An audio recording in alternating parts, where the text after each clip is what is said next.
Cyril Ferraud est toujours de bonne humeur. Il n'y a qu'à voir son costume dans Fort Boyard pour comprendre qu'il a beaucoup de recul sur les choses.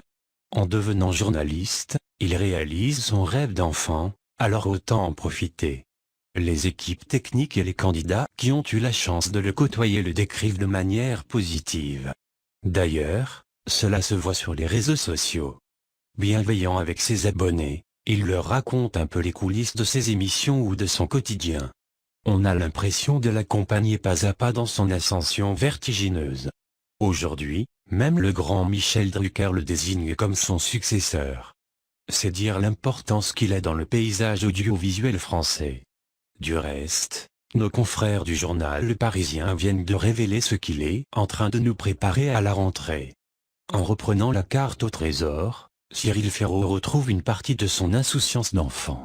En vrai fan de l'émission, il ne loupait jamais un épisode. Qui aurait pu lui dire qu'un jour, il en serait le chef d'orchestre?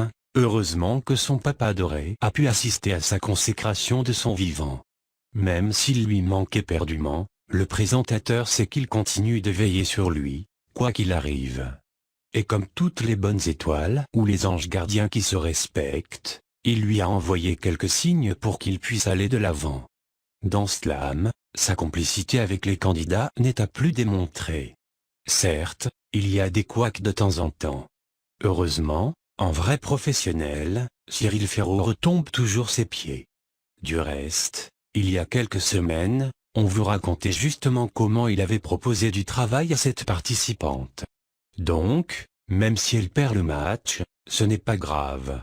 En le rencontrant en chair et en os, elle a tout à y gagner, y compris un emploi. Quant à Fort Boyard, Cyril Ferraud accepte de se déguiser et de se tourner en dérision rien que pour amuser la galerie. Les téléspectateurs ont halluciné quand ils ont découvert sa mutation en Cyril Globo. À chaque apparition, il illumine l'écran. Pour les célébrités qui croisent son chemin, difficile de garder son sérieux. Cyril Ferraud a tout intérêt à profiter de ses congés. En effet, à la rentrée, un nouveau jeu de culture générale va faire son apparition sur les écrans. Son nom est révélateur, puisqu'il s'occupe d'élire le champion des champions.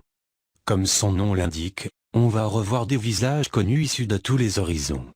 Depuis quelques décennies, des personnalités hautes en couleur hantent nos mémoires de téléspectateurs.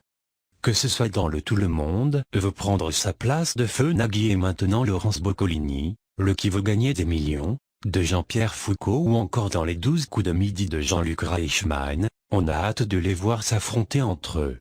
Chacun sa technique pour grappiller des points. Dirigé de main de maître par Cyril Ferraud, qui aura le dernier mot. Cependant, on doit vous avouer quelque chose. Cyril Ferraud n'est pas le papa de ce concept. Il s'inspire d'une émission anglaise baptisée Quizmaster. La seule différence entre les deux programmes, c'est le nombre de candidats. La version française a préféré fixer la limite à 10. Et c'est déjà mal de gérer ce petit monde, vous ne trouvez pas?